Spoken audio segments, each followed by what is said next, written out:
Well, time to don the fez. Is it that time again? Is it that time again, kids? Donning the fez. Greetings, fellow citizens. This is Citizen Kong, and welcome to another Fez Night. Tonight's Fez Night shall be called Deconstructing Fez. Yeah, I've heard that term used in art and literature. Deconstructing something. I never quite understood what that meant, but I believe it's such an analysis that is so deep that you begin to see contradictions between the different elements in the bit of writing. I don't know. I just thought it sounded good. Oh, so where are we? All right. You know, I've never mentioned this before, but when I do read the Sunday paper, first thing I read are the funny pages. And I'm going to do a quick review of the cartoons that I like to read, or the comic strips, in my Sunday paper. Okay, Doonesbury. Got to read that. It's always touches on social issues and opinions and things that are currently in the news. And of course, it has a liberal, left-leaning slant, but I think most intelligent people. All the funny people are. Come on. L. Brookman. What do you guys got? You got Dennis. What's his name? Dennis. I want to say Dennis Leary, but what's the guy? The guy that's always on MNS. Boy, I'm really off to a bad start. I want to say Dennis Leary, but that's not right. Dennis Miller. He's not funny. I can't think of one conservative stand-up comic that is funny. That is really funny. You got your Jerry Steinfelds. You got your Jerry Seinfelds, and all the rest. Oh God, I'm laughing too much. It's not even funny. All right, Dilbert. Got to read that. It's always good humor, insight into the workplace, even though it has little to do with my work experience. But some of the things as far as bosses go is almost universally true. And Get Fuzzy, very, very surreal cartoon about a guy with two talking pets, a dog that's not too bright, and a cat that's just really wily and evil. Oh, who, by the way, in Get Fuzzy, the cat is a conservative. And the main guy, the human, the pink monkey, is obviously somewhat liberal. Pearls Before Swine, that's a good one. It's got animal characters in there, like a duck and a pig. Oh, the crocodiles are really funny, the way they speak. La Cucaracha by Lalo Alcaraz. It's got some Hispanic characters, and here we see this. They're talking about the Oscars. Let's see. There we go. Got that right? This is hard for me because I'm watching it without mirror right now. Do it without flipping it. Anyway, this character here, I guess, is an actor in a film called Machete and is wondering why it didn't get nominated. And let's see. Gotta read Leo. This kid, he's sort of like sort of an Addams Family type kid. And Bizarro, which is really good. Non Sequitur by Wiley. That's always really clever. I read Stone Soup, but that's one of the silly family ones that I read. I don't know why. I read it, though. In the Bleachers, even though it's sports-oriented, I still enjoy it. Canderville by Darren Bell is really good. There's a storyline that's funny, and there's also some funny characters, but he also gets a little political, which is great. Fraz, about a janitor in an elementary school Fraz is really cool. He's like a marathon biker, and he writes songs. So it just goes to show that in that character, he's a janitor, but he's a pretty smart guy. Zits, got the teenage kind of stuff. What happened here? I thought I turned that off. Hold on a second. I've got this thing that happens with my computer screen, and I was trying to tell it not to turn off. What did I do? Hold on a sec. Display sleep. Okay, I know what I need to do. I need to change the screensaver. Sorry, folks. This is the usual, right? Right? Sort of thing that happens on Fez nights. All right, I'll have to remember to turn this all back later. Okay. And we're off again. All right, so let's see. I know, isn't this awful? Who cares what I like to read? Zits, it's like a funny one, family thing, teenager kind of thing. I read Mutts, which is really like too cute. These little cute animals. I'm a little embarrassed about that, but it's short. Foxtrot, I get a big kick out of. I like that family. I skip over Marmaduke. Should I tell you about the ones I skip over? I pretty much read all of these on this page. But I skip over Marmaduke and Jumpstart. I started skipping over Blondie a long time ago. I used to read it when I was a kid. I do read Baby Blues and Prickly City. I get a kick out of that. And I do read Drabble. But I do not read Home and Away. And of course I don't read Family Circus. But I thought they were still in here. They could have been gone for years and I wouldn't have noticed.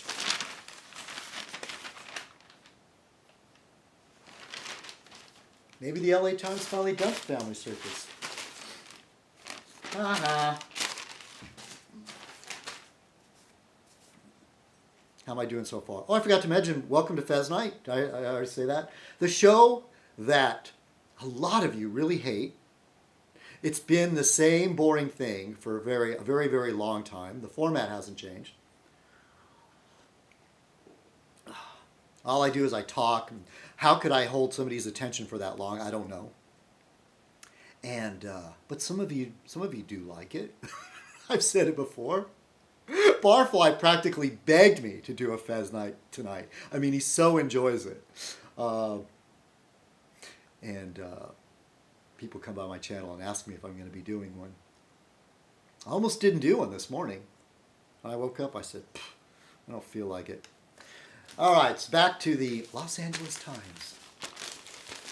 For Just Abroad, I was going to make a special effort to go through the paper today because she's a expat of Los Angeles and now residing in Germany. So what do we have in the calendar section here? I bookmarked this. It's sort of interesting. Years ago, I was watching a stage actor on some talk show, and he was talking about how playing a certain role was really taking its toll on him. And he said, yeah, you go out on the stage and you do like this Death of a Salesman or something really depressing, night after night, and what a toll it takes on you emotionally. And he compared it to like Robert Preston, the Music Man, who does this very upbeat, lively, happy musical, and everything's great, you know. But and I was reading here that two movies that possibly might have Oscar nominations. I don't know, but it says one is called Beautiful, spelled B-I-U-T-I-F-U-L. This guy's Javier Bardem, and I believe that's the guy that was in No Country for Old Men. Pretty interesting character actor. Very, very interesting. And Nicole Kidman in a movie called Rabbit Hole about a woman whose son has died. And then in Beautiful, Javier Bardem plays a man who's dying of cancer. And Nicole Kidman said that she would wake up with nightmares and be crying while she was on the set, while she was working on this role. And Javier said it took its toll. Here's a quote down here by the bottom here. Now, I've never seen this, but I remember when it came out, Last Tango in Paris with Marlon Brando, and there was all this controversy about how sexual it was. But I've never seen it because it looks kind of boring, you know. I guess the famous thing is that that there was a sodomy bit in there with Marlon Brando and the ingenue, the French actress, who I believe really regrets making that movie, and Marlon Brando himself said, "I will never make a film like this one again." Of course, I'm just skimming the articles here, so I won't go into detail. Every now and then I'll find an article that I really do want to read the whole thing without skimming it. And what else am I missing in here? I went through this. already. So Oscar Nights, I guess, is coming up, or did it already happen? I don't know. Sure is a lot of talk about it.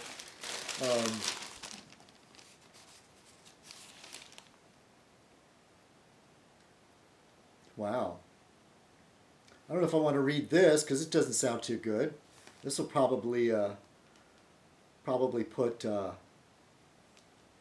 right on that. Oh, that religious media. I mean, religious. That liberal media and the conspiracy behind trying to make George Soros rich. It says a global warming star search. UN leader seeks to enlist Hollywood heavyweights to fight climate change. Yeah. The right hates it when Hollywood gets involved in politics or anything controversial. Because Hollywood has almost no conservatives. Yeah, they're like, oh yeah, if I'm a conservative in Hollywood, I'll probably get blacklisted. Well, the right did it to in the blacklisting of the communists. Turnabout is fair play. No, it's because there's very few. Craig Teal Nelson is the only guy I can think of that's politically conservative, but kind of an idiot.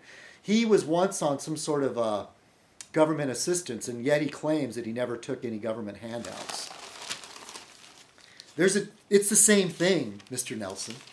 But I do enjoy him as an actor. But all the rest of them, I don't know. Like I said the talented people. Unless you want to include, talking creative talent. I mean, you've got your big businessmen and your captains of industry and your politicians, that are conservative, that do carry a lot of clout, that are very important. But I'm just saying, in the arts, it's a very rare thing. At least I see it that way, and I've said it before. You've got your Marx Brothers and your Charles Chaplins, the ones that are truly considered greats. That were all left-leaning or liberals. The good playwrights, the good painters, if they did get political. Let's see, the fashion page, I didn't really see too much that caught my eye. Oh, look, they're having workout in style. Now see, hasn't that gone, well, I guess, what am I going to say? I guess that's nothing new. I was going to argue that you shouldn't have to dress up to work out, but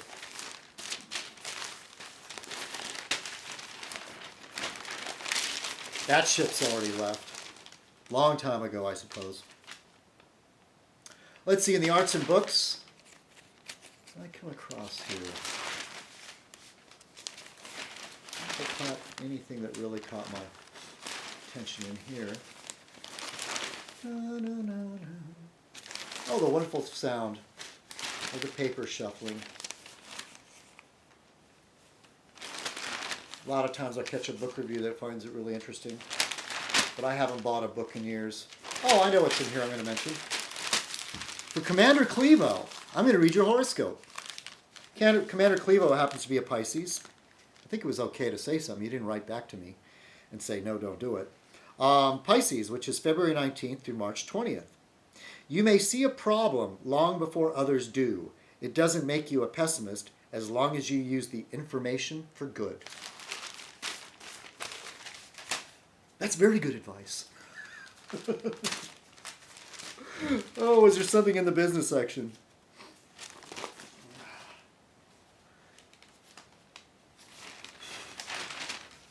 Let's see.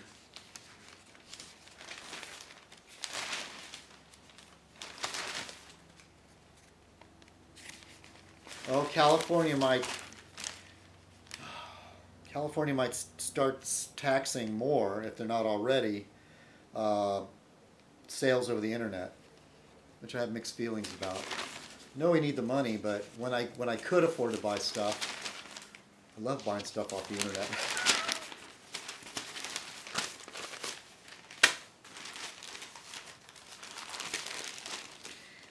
Yeah. So this is this stuff going on in the Middle East is like, it's just upping and upping.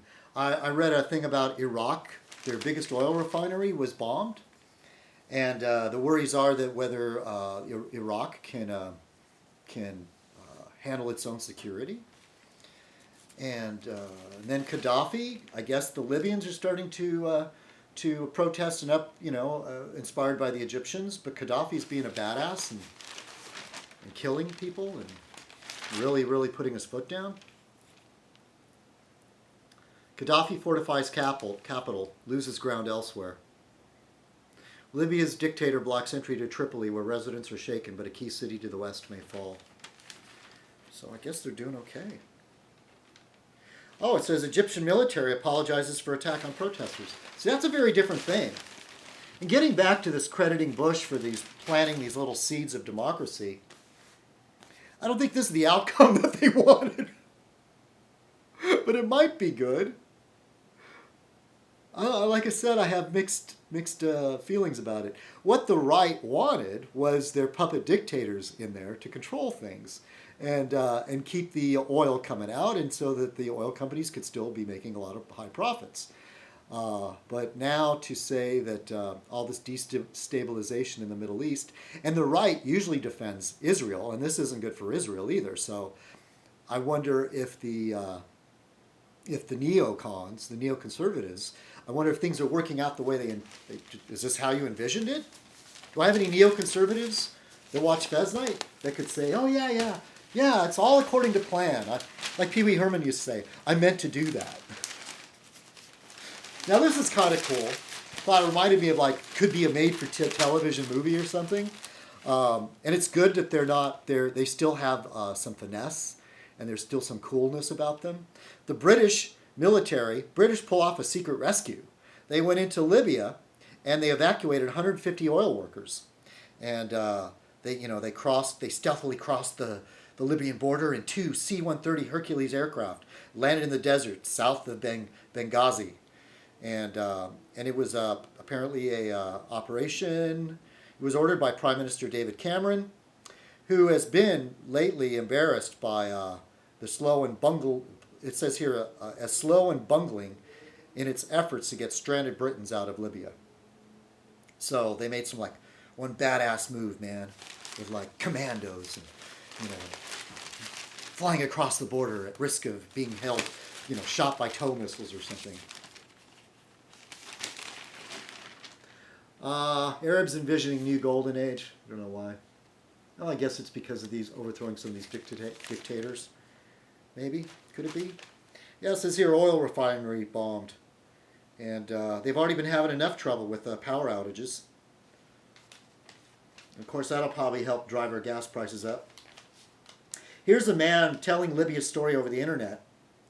And his name is Suleiman Zajali. He says, I'm an engineer, not a journalist. I'm just a patriotic man who wants the world to know exactly what this crazy man, Gaddafi, is doing to this country. Or doing to my country.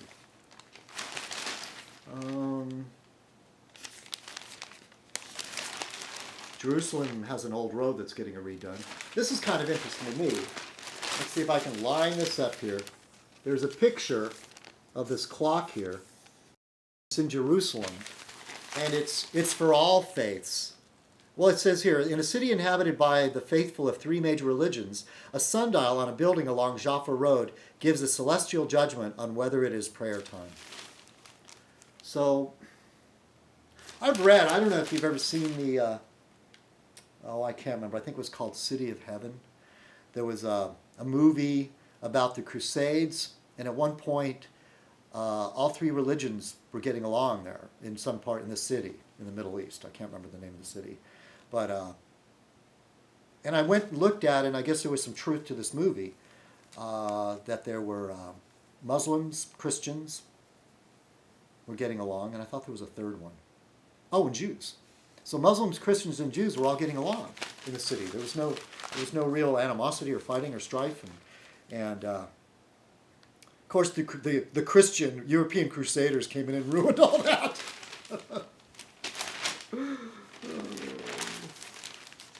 This is, I think, is kind of interesting. It says, First Lady's push against obesity riles the right. Like those before her, Mrs. Obama, has a pet cause, but hers has become politicized. So she's been campaigning for healthier foods and more exercise for America's children. Some conservatives see the drive as the hand of Big Brother. Well, wasn't there that? I don't know. Reagan was. What was it? Reagan. Well, one of the Bushes made Arnold Schwarzenegger the spokesman for the Presidential Fitness League, or was that? Why wasn't the right talking about Big Brother right there? There's the government telling our children to exercise, trying to influence them. I mean, this is ridiculous. I mean, Nancy had her campaign, Say No to Drugs. I mean, there's Big Brother telling you what you can smoke and put in your mouth. You know? So funny. They'll find anything. Of course, I was really against Nancy Reagan. Oh, stop interfering in the government. So it goes both ways. Now that there's somebody one that I like to say, oh, what are you crying about? And then when Nancy was doing it, oh, talk about Big Brother. All right, Nancy, her heart was in the right place, the No on Drugs campaign, okay? Which was probably good. Well, you know, it totally backfired because the way it was ran wasn't going to work on kids. I mean, the experts, looking back at it, so it just didn't work. But her heart was in the right place, I guess. The motivation was correct. But and on the same token, how can anybody diss, did I say diss? Anybody get angry with Michelle Obama for wanting children not to be fat in the United States? I mean, where's the right been? I mean, they want to defend their right to have fat kids. You know, during a state of war or something, the government steps in and, I don't know. I just don't see it as a Big Brother thing. If they truly read 1984, people wouldn't make these comparisons all the time to Big Brother.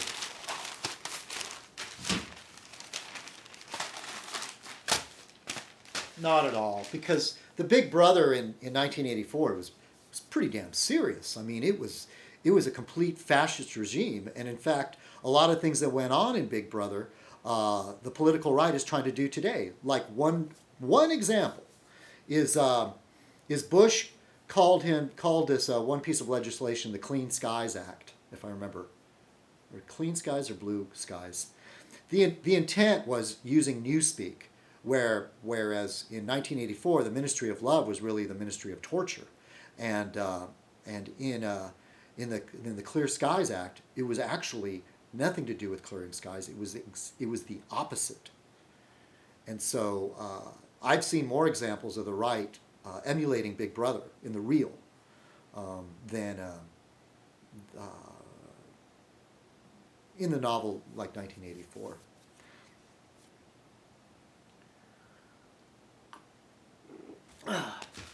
Am I getting too political this Fez? But some people go, oh, I thought you were a nice guy. I didn't know you were a liberal. That's the problem. Demonizing liberalism. Look, would you rather have a liberal serving of food or a conservative portion? Come on, we all want the liberal one. All right, so I'm sticking the gossip at the end here. And so I took some notes so I won't forget somebody. All right, first of all, last Fez Night I mentioned that I had a certain physical attribute that was different than most people. And then Jeff was trying to say that Riley had something to do with it. Well, that's just strange, okay? I mean, first of all, Riley lives on the East Coast. This physical attribute that I have is basically how God made me, and Riley is certainly not God. So to say that he had something to do with that, that's just plain weird or perverted. Jeff, I don't understand what... Oh, and by the way, Jeff, I'm still waiting for you to send me your copies of Good Housekeeping and Women's Day so I can read those for you as you requested. Still waiting. Let's see. The same night, Angie was on she was a guest on one blog TV program, and Real Man had a blog TV show, and I've never really liked that format. I don't really enjoy going in and watching a blog TV show, or Stickum for that matter. But I would participate in the past. But then that experience that I had on Kid's Blood show, where he allowed Timmy to kick me out for no reason, and just simply because Kid Blood kowtows to whatever Timmy wants, apparently. And so I decided I'm not having anything to do with that again. Maybe I have so many enemies out there that that I show up and they're like, it's Citizen Kong! Let's screw with him. I know there was one Southern conservative that was really bagging on me. I mean, I just came into the room and boom, he's just... So, what brought this on, you know? So, yeah, I'm staying away from him. I've had a really bad experience with that stuff. And, oh,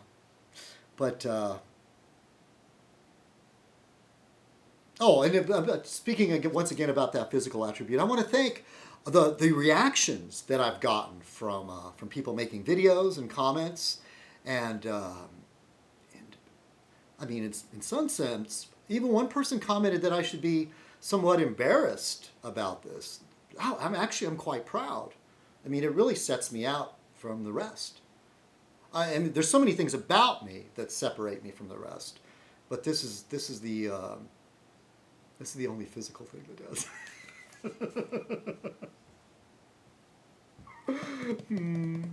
All right, so let's see. And I want to say, Pops, stop it. This is not good. The way you keep insulting the gay community is not good. I mean, I, for one, am just going to have to say, stop it. Because I mean, an oppressed group, I mean, they want rights the same as everybody else, and yet you keep insulting this particular subset of America, or subset of the world. I think that's just wrong. I have to say that. Okay, Pops? And let's see. It was something interesting. Okay, getting back to the blog TV thing. I've got to talk about it because it's just so funny. Because people were talking about it later. Okay, so apparently Real Man was having this blog TV thing, okay? And he was really, like they used to say on Mork and Mindy, he was really orc-faced. He was blottoed, apparently. And kind of lost, I'm repeating what I heard from Kid Blood, okay? I saw Kid Blood's video. And yes, even though I have a problem with you, Kid Blood, I still now and then watch your videos. And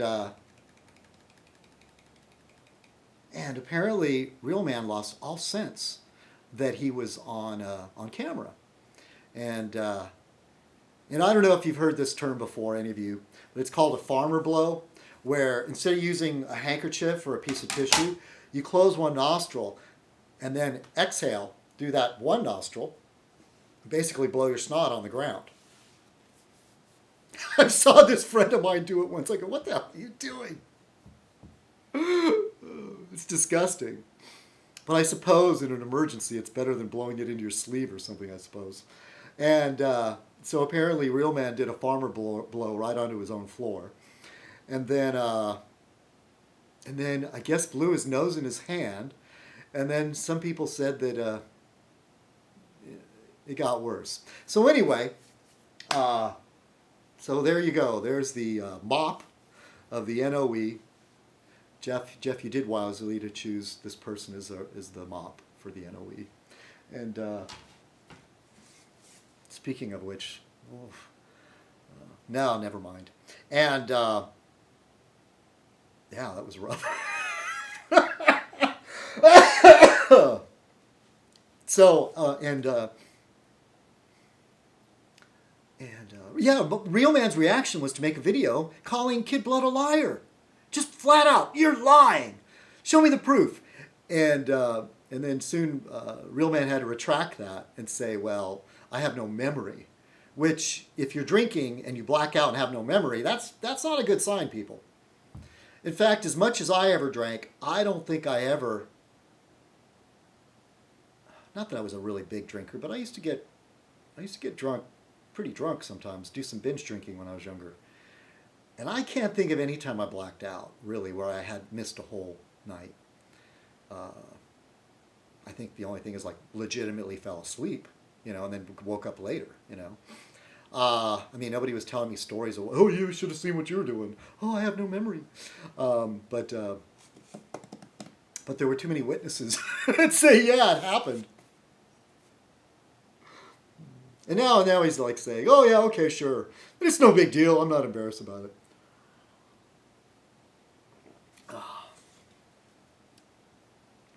So, and Angie came by my channel to ask if I had watched Fringe, which I had. And for those of you that don't know what Fringe is, it's a TV show. It's kind of one of those like science fiction, paranormal, fiction stories, fiction television. When it first came out, I thought it was just a knockoff of the X-Files. And in a way, it kind of was in the beginning. Or a movie, or a TV show they used to call Friday the 13th, I guess. No, I'm thinking of Warehouse 13. Never mind. But yeah, the Fringe is kind of like an X-Files sort of thing. And but since then, I've really, really become a big fan. And there's some really good character development, and a very, very complicated, ongoing story, which, unlike the X-Files, kind of they pick up the pieces and tie stuff together, where the X-Files just turned into this big, confusing mess. The writers are doing a lot better about remembering what they wrote before and then adding to it later. And this last Fringe was very interesting because I was watching the intro and I thought, wow, are they redoing the intro? But the funny thing about the intro is that they showed something like there's a character on the story called Peter, and there's a doctor, Walter, and Peter is basically his estranged son. And Walter was in a mental hospital for a long time, but he's like some kind of uber genius. And they were showing Peter as a boy, and Walter as a younger man who was experimenting, doing child studies or something. And so they had that little bit in the beginning with a young Peter. And then they showed the intro, which I said, wow, did they redo the intro? With the music and the titles and the effects, because it was different, but it was something about it that was very, it was gone backward. I mean, the technology seemed like it was like 70s or 80s sort of special effects. And I thought it was kind of cool, And as it turns out, they did it for a reason, I believe, because the whole show was taking place like, let's say, 20 years ago. There was a young Peter, a young Olivia, young doctor. So it's a very good show, I think. I mean, it's smart, and the special effects are good. And sometimes when they're dealing with a creature or disease, it's very graphic. It's interesting, and they do touch on, and it's about the edges of science, like things like paranormal. Crossing. There's 2 parallel universes in the show. There's ours and another one, which I've said before, if it hadn't been for the Hindenburg, that we today might enjoy traveling by Zeppelin or dirigibles. And so in the parallel universe, the Hindenburg disaster never happened, so they readily use dirigibles. And in the parallel universe, the Statue of Liberty, which is made of copper, is polished copper, which is kind of interesting. They don't explain how they keep it to that high polish. And so it's like, reddish. And they used the dirigibles, and even the Empire State Building originally had a docking platform for a dirigible. So, where King Kong climbed up on the very top there, that spire, there was where the dirigible was supposed to hook up there and load and unload passengers. So on one episode where they show the parallel universe, they're using it for that very same purpose. I get a kick out of stuff like that, the details. So, yeah, I like the show. And Angie says that the lead character, Olivia, has big hands. I think her hands are just right. But she is quite interesting as a redhead, too. The Olivia on the other side has red hair. They never explain whether it's her real hair or a dye job, though. So anyway, So those of you that don't know Fringe won't know what the hell I'm talking about. And then let me finish with a quick movie review. Okay? And I saw a movie. Yeah, I watched a movie. Where did I see it? Yeah, I got it through Netflix on DVD.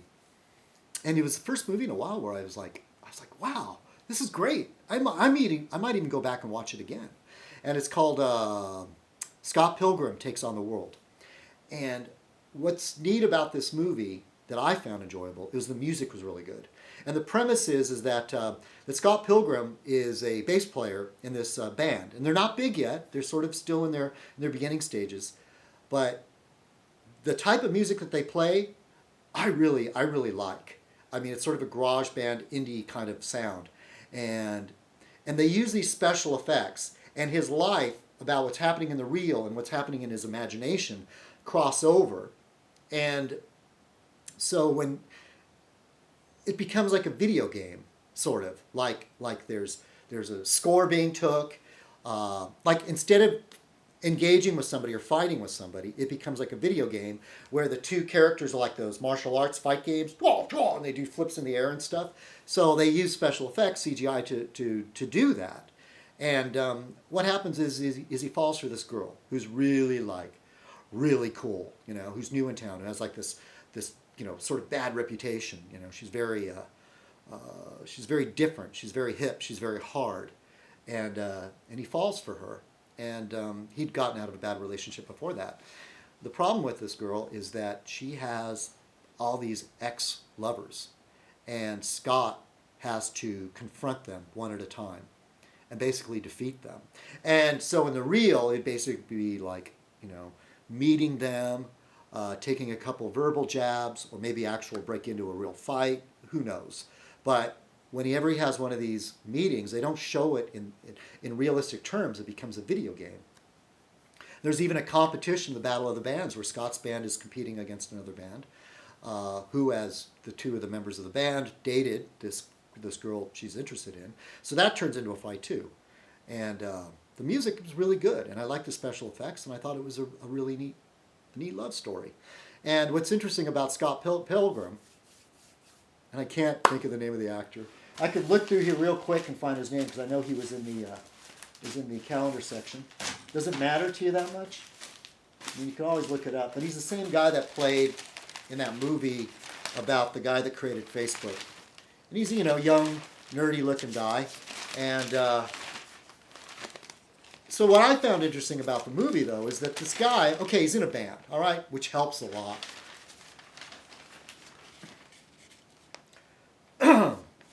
Which helps a lot with meeting chicks. I'm pretty sure this is the same guy, Jesse Eisenberg. And yeah, I wish I used to dream about being in a band to meet chicks and stuff. So so what's neat about this guy is that he's quite the ladies' man in such a weird way. It's such a weird, awkward way. He actually does pretty well. Of course, he gets his mind messed with a lot, and he gets into some bad situations. So anyway, I really enjoyed that Scott Pilgrim versus the World. All right, everybody. Thanks for watching Fez Night. Thank you for watching Deconstructing Fez. No, it's Deconstructed Fez. All right, cheers, everybody. Have a great week. Bye.